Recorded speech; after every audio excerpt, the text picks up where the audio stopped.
할렐루야. 6월 2일 수요일 가정에서 함께하는 새벽 예배에 오신 여러분 환영하고 축복합니다. 우리 함께 찬송가 67장 영광의 왕께 다 경배하며 찬양하시면서 새벽 예배를 시작하겠습니다.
여호와를 경외함으로 섬기고 떨며 즐거워하라고 말씀하시는 하나님께 모든 영광과 존귀와 감사를 올려드립니다. 어려운 팬데믹 기간 동안에도 우리의 피난처가 되시어 우리를 환난 가운데서 건져주시고 눈동자와 같이 보호해주신 하나님께 감사를 드립니다. 이미 많은 것으로 베풀어 주신 하나님의 은혜에 감사하기보다 없는 것에 대해 불평했던 저희들입니다. 입으로는 하나님이 우선이라고 하면서 실생활에서는 나 우선으로 살았던 어리석음을 용서하여 주시옵소서. 다시 우리의 눈을 주님께 향하게 하시고 그 하나님만 의지하고 닮아가는 삶이 되게 하여 주시옵소서. ANC 오늘의 성도들, 특히 온유의 성도들에게 영적으로 더욱 성숙하며 가정과 교회와 나라를 위해 중보기도의 사명을 감당하게 하옵소서. 이 사명을 감당하기 위해 우리의 질성을 날마다 십자가에 못 박아 사도 바울처럼 날마다 죽노라 하는 결단의 삶이 되게 하여 주시옵소서. 미국을 위해 기도합니다.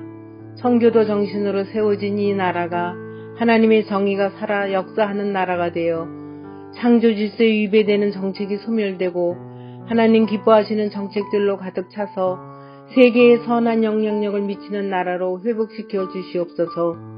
오늘 이 새벽에 하나님 말씀을 묵상하겠사오니 말씀 전하시는 목사님께 성령 충만함을 주시어 깊고 오묘한 진리의 말씀이 선포되게 하시고 저희 성도들에게는 깊은 깨달음의 시간이 되게 하여 주시옵소서. 이 모든 말씀을 예수 그리스도의 이름으로 기도합니다. 아멘.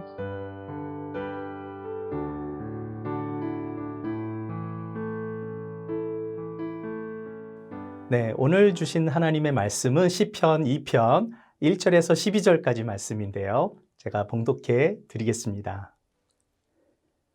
어찌하여 이방 나라들이 분노하며 민족들이 헛된 일을 꾸미는가? 세상의 군왕들이 나서며 관원들이 서로 꾀하여 여호와와 그의 기름 부은 자를 대적하며 우리가 그들의 맨 것을 끊고 그의 결박을 벗어버리자 하는도다. 하늘에 계신 이가 웃으시며 주께서 그들을 비웃으시리로다. 그때에 분을 바라며 진노하사 그들을 놀라게 하여 이르시기를 내가 나의 왕을 내 거룩한 산 시온에 세웠다 하시리로다.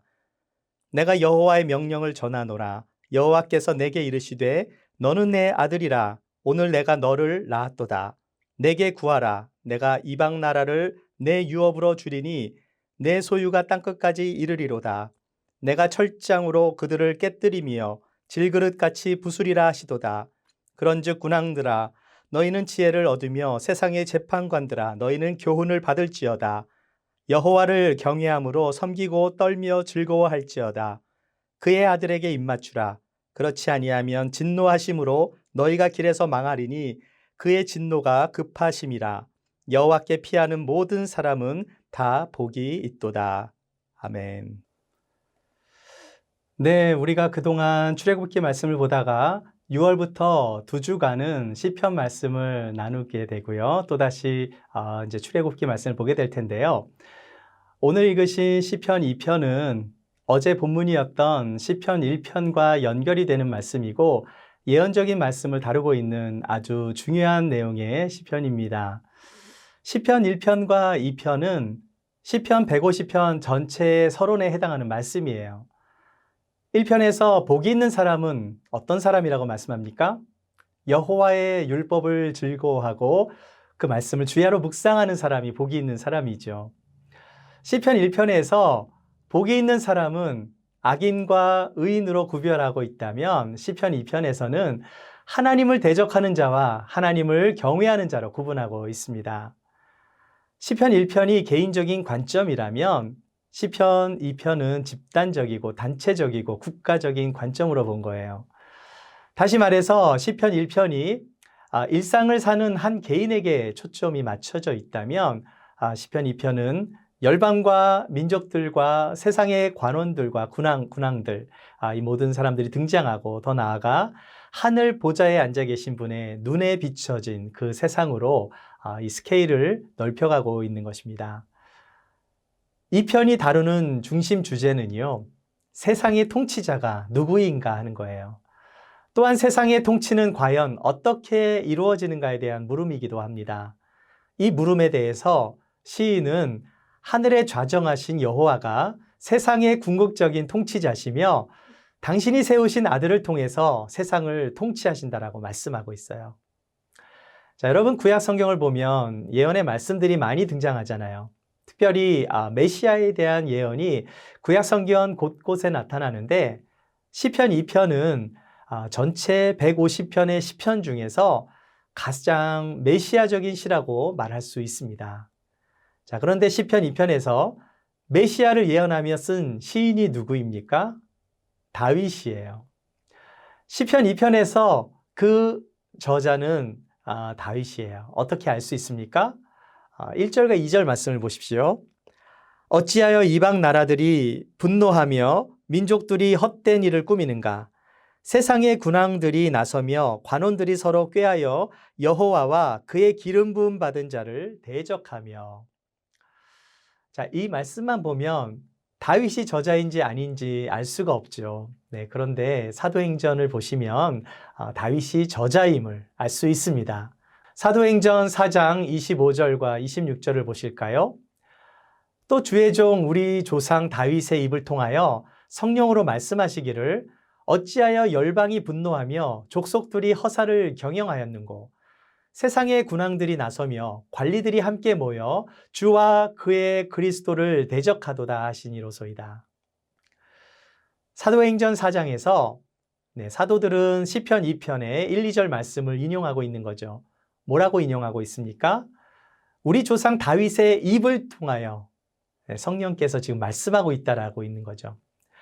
다윗이 고백한 이 시편 2편의 말씀은요, 사실 자신이 처한 상황을 그대로 이야기한 것입니다. 지금 주변 국가들이 자기를 치려고 하고 있어요.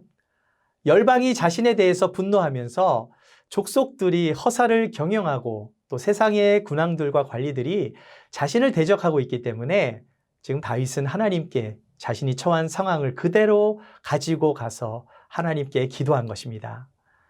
자, 그런데 1000년이 지나서 지금 초대교회 사도들이 이 말씀을 사도행전에서 인용하고 사용하고 있는 것입니다.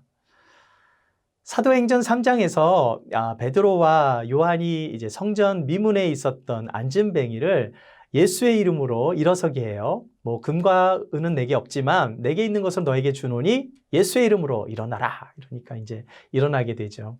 자, 그러면서 사도행전 4장으로 갔을 때 이제 핍박이 시작이 됩니다. 이들이 종교 지도자들에게 잡혔을 때 성령으로 충만했던 베드로와 요한이 담대하게 복음을 선포해요. 자, 그렇게 담대하게 복음을 전하는 모습을 보고 많은 사람들이 놀라움을 금하지 못하는 거죠. 네, 원래 베드로는 그렇게 공부를 많이 한 사람이 아니었잖아요. 그래서 성경에도 학문이 없다. 네, 이렇게 배운 게 별로 없었던 거죠. 정말 가방끈이 짧기로 유명했는데 성령의 충만함을 받은 베드로는요, 완전히 딴 사람이 되어버립니다. 너무나 담대하게 종교 지도자들 앞에서 막 구약 성경의 말씀을 인용하면서 유창하게 설교를 하니까 그 말씀을 들었던 종교 지도자들이 다 놀라버린 거죠. 결국 베드로가 이제 풀려나게 됩니다. 그리고 자신에게 일어난 일들을 동료들에게 말했을 때 그들이 다윗의 시편 2편 말씀을 인용하면서 하나님을 찬양하고 있었던 거예요. 여러분 너무나 놀랍지 않습니까? 다윗이 3000년 전에 성령으로 충만했을 때 그의 입술을 통해서 메시아를 예언한 이 말씀이 1000년이 지난 후에 유대의 지도자들에게 정말 사도들이 핍박을 받았을 때 그들이 시편 말씀을 통해서 그 말씀이 무엇을 의미하는지 정말 제대로 알게 되었다는 거예요. 그리고 이 말씀은 2000년이 지난 오늘날 저와 여러분에게 동일하게 그렇게 역사하시는 하나님의 말씀으로 읽혀지고 있다는 것입니다. 하나님의 말씀은 3000년이라는 시대를 거스르며 모두에게 임하고 있는데 그 중심에는 예수 그리스도가 있다는 것입니다. 그리스도와 메시아는 같은 말이죠. 네, 그리스도를 헬라어로 하면은 크리스토스, 또 히브리어로 하면은 메시아인데 같은 뜻입니다. 직역을 하면 기름 부음을 받은 자라는 뜻이죠. 자, 이것을 풀어서 말하면 종말의 구원자, 메시아는 종말의 구원자라는 뜻입니다. 사무엘은 다윗에게 기름을 부었어요. 그리고 하나님께서 이제 사무엘을 통해서 다윗을 이제 왕으로 세우실 계획을 세우신 거죠. 그리고 하나님은 훗날 나단 선지자를 통해서 다윗의 왕조를 영원히 견고케 하리다 이렇게 말씀하셨어요. 자, 이 말씀을 믿었던 다윗은 너무나 신이 났겠죠. 너무나 안전함을 느꼈을 것입니다. 자, 그런데 이방의 나라들이 지금 반역을 시도하고 있는 거죠. 이 사실을 보면서 다윗이 하나님께 이 문제를 가지고 와서 기도한 거예요. 뭐라고 기도합니까? 어찌하여 이방 나라들이 분노하며 민족들이 헛된 일을 꾸미고 있습니까? 세상에 군왕들이 나서며 관원들이 서로 꾀하여 여호와와 그의 기름 부음 받은 자를 대적하고 있습니다. 하나님, 어떻게 좀 해주십시오. 어떻게 이런 일이 있을 수 있습니까? 이렇게 고백하고 있는 거예요. 자, 여기서 기름 부음을 받은 자는 1차적으로는 왕인 다윗 자신을 말하는 것이지만 자, 이것은 장차 오실 그리스도를 말씀하고 있는 것입니다. 다윗이 보기에 이방 나라와 민족들과 세상의 군왕들이 꾀하여 여호와를 대적하고 자, 그렇게 기름 부음 받은 자를 대적하는 것이 너무나 뜻밖의 일로 여겨진 거예요. 이런 일이 어떻게 일어날 수 있습니까? 우스운 이야기로 받아들였던 것입니다. 자, 그런데 우리가 사는 이 세상이 지금 현재 그렇다라는 거예요. 세상에는 아직도 하나님을 모르는 많은 나라와 민족들이 하나님과 기름 부음 받은 자를 대적하는 무리들이 많이 있다라는 거죠. 너무나 놀라운 일이잖아요. 다윗이 고백했던 그 시대에 그 다윗이 이렇게 고백을 했는데 사도들의 시대에도 사도들이 그 뜻을 이해를 했습니다. 자, 그런데 오늘날에도 이러한 일들이 존재하고 있다라는 거죠. 자, 그런데 누가 메시아를 막을 수 있겠습니까? 온 백성을 구원하기 위하여 이 땅에 오신 기름 부음 받은 자의 권세, 그 권세를 누가 막을 수 있겠습니까? 아무도 막지 못하는 것입니다. 그래서 4절을 보시면 하늘에 계신 자가 웃으신다라고 표현하고 있는 거예요. 하늘에 계신 분은 온 세계를 통치하시는 하나님이세요. 그분은 하늘 보좌에 앉으셔서 온 세계를 다스리시고 계시기 때문에 그의 통치를 반역하는 자들에 대하여 비웃으신다 이렇게 표현함으로 인해서 하나님이 누구십니까? 하나님은 만유의 하나님이시고 만유의 주님이심을 선포하고 있는 것입니다. 하나님은 세상의 왕들의 오만함에 대해서 비웃으실 뿐만 아니라 그들에게 진노하시면서 말씀하세요. 6절 말씀을 보실까요? 내가 나의 왕을 내 거룩한 산 시온에 세웠다 하시리로다. 거룩한 산, 거룩한 시온산에 세워진 왕은요, 장차 오실 메시아를 가리킵니다. 즉 이 땅을 통치할 그리스도를 말씀하는 이야기예요. 그리고 나서 하나님은 우리들에게 말씀하십니다. 7절 말씀을 보실까요? 내가 여호와의 명령을 전하노라. 여호와께서 내게 이르시되 너는 내 아들이라. 오늘 내가 너를 낳았도다. 여러분, 성경을 보면은요, 아브라함이 이삭을 낳고 이삭은 야곱을 낳았다라고 말씀해요. 자, 그런데 생각해 보십시오. 사실 아이는 여자가 낳는 거잖아요. 아이는 여자가 낳는 건데 아브라함이 이삭을 낳고 이삭은 야곱을 낳았다. 그리고 하나님 뭐라고 말씀하세요? 너는 내 아들이라. 내가 오늘 너를 낳았다. 신약에서 사도 바울도 이런 말을 자주 사용했어요. 그리스도 예수 안에서 복음으로써 내가 너희를 낳았다. 자, 하나님이 낳았다라고 하는 것 좀 이상하게 들릴 수도 있어요. 자, 그런데 이런 표현은 히브리인들한테는 좀 많이 사용되는 표현입니다. 여기에는 두 가지 뜻이 담겨져 있는 거예요. 여자가 낳은 것이 해산의 수고라면 하나님이 낳은 것은요, 약속의 말씀으로 낳았다라는 것입니다. 이사야서 43장 1절을 보시면 하나님께서 이렇게 말씀하시죠. 너는 두려워 말라. 내가 너를 구속하였고 내가 너를 지명하여 불렀나니 너는 내 것이라. 사랑하는 여러분, 자, 이것이 바로 하나님이 우리에게 말씀하신 언약의 말씀이요 약속의 말씀인 것입니다. 더 나아가서는 하나님이 세상을 구원하시기 위하여 한 사람을 보내주시는데 그에게는 모든 능력과 권세가 주어지는 거예요. 그분이 누구십니까? 하나님의 아들이신 예수 그리스도인 것입니다. 그리고 그를 믿는 자에게 하나님께서 약속의 말씀을 주시는데 8절 말씀을 보세요. 내게 구하라. 내가 이방 나라를 내 유업으로 주리니 내 소유가 땅끝까지 이르리로다. 사랑하는 여러분, 오늘 이 새벽에 온 우주를 창조하시고 소유하시는 하나님께 나아가 구하십시오. 구하는 이가 얻을 것입니다. 찾는 이가 찾을 거예요. 두드리는 이에게 열려질 것입니다. 하나님은 그리스도를 믿고 하나님의 자녀된 우리들에게 말씀하세요. 내게 구하는 자에게 내가 이방 나라를 너의 유업으로 주시겠다라고 말씀하시면서 너의 소유가 땅끝까지 이르리로다 말씀하고 있는 거예요. 여러분, 이 말씀을 믿으십니까? 정말 우리가 기도하면 열방을 유업으로 받을 수 있을까요? 여러분, 이 세상에서 가장 부하신 분이 누구시지요? 온 우주를 통치하시는 분 누구십니까? 하나님이시잖아요. 하나님은 온 세상을 소유하고 계신 분이세요. 온 우주를 창조하셨고 온 세계를 통치하시고 계십니다. 이 모든 것을 소유하고 계신 하나님께서 우리에게 말씀하시는 것은 구하라는 거예요. 즉 기도하라는 것입니다. 구하고 기도하면 내가 열방을 유업으로 주겠다라고 약속의 말씀을 저와 여러분에게 하고 계신 것입니다. 아들은 아버지의 유업을 물려받는 거예요. 그리고 하나님의 자녀는 당연히 하나님의 유업을 물려받게 되는 것입니다. 그 유업이 무엇입니까? 열방을 우리의 손에 맡기시겠다는 하나님의 약속의 말씀이에요. 하나님은 저와 여러분을 중보자로 부르시고 계시는 것입니다.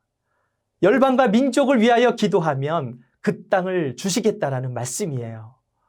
이것을 영적으로 해석하면 우리가 열방을 위하여 기도할 때 열방의 민족이 하나님께로 돌아온다라는 말씀입니다. 누구를 통해서입니까? 바로 예수 그리스도를 통해서인 것입니다. 시편 1편 마지막 절에서 하나님은 악인과 의인을 구별하셨는데 시편 2편에서 복이 있는 사람은 어떤 사람이라고 말씀하십니까? 네, 마지막 절인 12절 말씀을 같이 읽어보겠습니다. 그의 아들에게 입맞추라. 그렇지 아니하면 진노하심으로 너희가 길에서 망하리니 그의 진노가 급하심이라. 여호와께 피하는 모든 사람은 다 복이 있도다. 성경에서 입을 맞춘다는 것은 남녀의 애정 표현을 뜻하는 것이 아닙니다. 여러분, 에서와 야곱이 20년 만에 재회를 해서 그때 어떤 일을 합니까? 서로 그들이 입을 맞추었는데, 자, 이것은요, 화해의 표현이 담겨 있는 말씀이에요. 자, 그렇다면 아들에게 입을 맞춘다라는 것은 예수 그리스도를 통한 화해를 의미하는 것입니다. 탕자의 아버지는 잃어버렸던 아들에게 입을 맞추고 그를 다시 맞아주었어요. 무엇입니까? 화해의 의미인 것입니다. 또한 손에 입을 맞추는 것은 상대방에 대한 존중함을 뜻해요. 자, 그리고 주님 발 앞에 엎드려 그의 발에 입을 맞춘다라는 표현은 전적으로 하나님께, 예수님께 순종하는 것을 말합니다. 주님 앞에 항복하는 것, 나의 모든 것을 드리고 충성을 맹세하는 것, 그리고 나의 모든 삶을 주님께 올려드립니다. 입을 맞추는 거죠. 이것이 바로 예배이고 이것이 바로 경배가 되는 것입니다. 우리는 교회의 머리 되시는 그리스도께 순종해야 해요.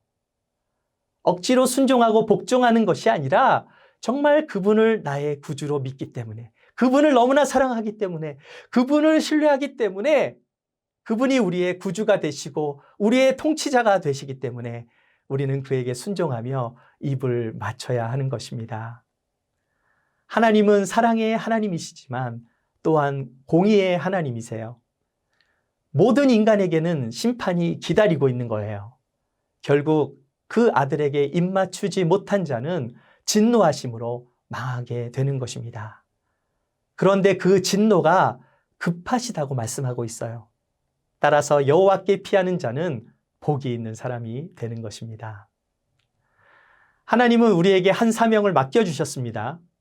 열방을 향한 하나님의 계획, 그것이 이루어지려면 주의 자녀된 우리가 오늘 이 새벽에 엎드려 열방을 유업으로 받기 위해 간절히 기도해야 할 것입니다. 그리고 우리는 이 땅에서 담대히 그리스도를 전해야 하는 사명을 받은 거예요. 각 나라와 족속과 백성과 방언이 주의 영광을 보며 하나님의 일을 할 수 있도록, 정말 그들이 알아갈 수 있도록, 하나님을 예배할 수 있도록 우리는 그분을 전하고 그분과 화해를 시켜드리기 위해 하나님은 저와 여러분을 부르시고 중보자로 세우셨다라는 사실을 오늘 이 새벽에 다시 한번 생각하며 믿으시기 바랍니다. 지금도 우리 지구촌 곳곳에는 코로나 바이러스로 인해서 고통받는 사람들이 얼마나 많은지 몰라요. 또 질병과 가난과 굶주림과 전쟁으로 죽어가는 많은 영혼들이 너무나 많이 있습니다. 그러나 단지 그들이 처해 있는 어려운 환경 때문에 우리가 그냥 안타까워하는 것이 아니라 그들 한 영혼 한 영혼이 아직도 주님을 알지 못하고 아버지께 나아가지 못한다는 사실 때문에 그들이 하나님을 알지 못해요. 예수 그리스도를 메시아로 인정하지 않습니다. 오히려 대적하고 있습니다. 그러한 사실 때문에 우리는 안타까워하며 애통하는 마음을 가져야 하는 것입니다. 하나님은 오늘 우리에게 말씀하십니다. 내게 구하라. 내가 열방을 유업으로 너에게 주리라 말씀하세요. 이 모든 소유가 땅끝까지 이르리로다 말씀하고 있습니다. 하나님은 열방을 살리시기 위해서 저와 여러분을 부르신 줄 믿습니다. 우리가 기도할 때 땅을 유업으로 받으며 열방이 주님께로 돌아오게 될 줄 믿습니다. 오늘 주신 시편 말씀을 통해서 다시 한번 이 땅에 오신 예수 그리스도를 사랑하고 다시 한번 이 땅에 다시 오실 예수 그리스도를 정말 우리가 기도하면서 구하면서 다시 한번 오늘 말씀을 묵상하며 열방을 향한 그 하나님의 마음과 그 약속의 말씀이 저와 여러분을 향한 하나님의 말씀이 되시기를 주님의 이름으로 축원합니다. 기도하겠습니다. 사랑의 하나님 아버지, 열방을 향한 하나님의 마음, 그 하나님의 마음이 우리들의 마음이 될 수 있도록 주의 마음을 더 깊이 깨닫는 새벽이 되게 하여 주시옵소서. 하나님 아버지, 우리가 사는 이 땅은 병들어가고 있습니다. 코로나로 인하여 질병과 가난과 굶주림과 전쟁으로 죽어가 있는 영혼들을 하나님 긍휼히 여겨 주시옵소서. 아직도 그리스도를 알지 못하는 영혼들, 하나님을 대적하는 자들에게 하나님 복음이 전해질 수 있도록 우리들을 깨워주셔서 중보자로 세워주시고 오늘도 주님 앞에 우리의 마음을 드리며 나아가오니 또한 삶의 문제를 가지고 아버지께 나아가오니 구하는 이가 얻게 하여 주시고 찾는 이가 찾게 하여 주시고 두드리는 이에게 열려지게 하여 주시옵소서. 그리하여 살아계신 하나님의 그 놀라운 말씀이 우리의 삶에 풍성히 임할 수 있는 경험을 할 수 있도록 이 새벽에 우리의 영혼을 깨워 주시옵소서. 감사드리며 우리 주 예수님의 이름으로 기도하옵나이다. 아멘. 이제 각자의 기도의 자리로 가셔서 열방의 나라, 열방의 하나님을 만나시는 여러분이 되시기를 주의 이름으로 축원합니다.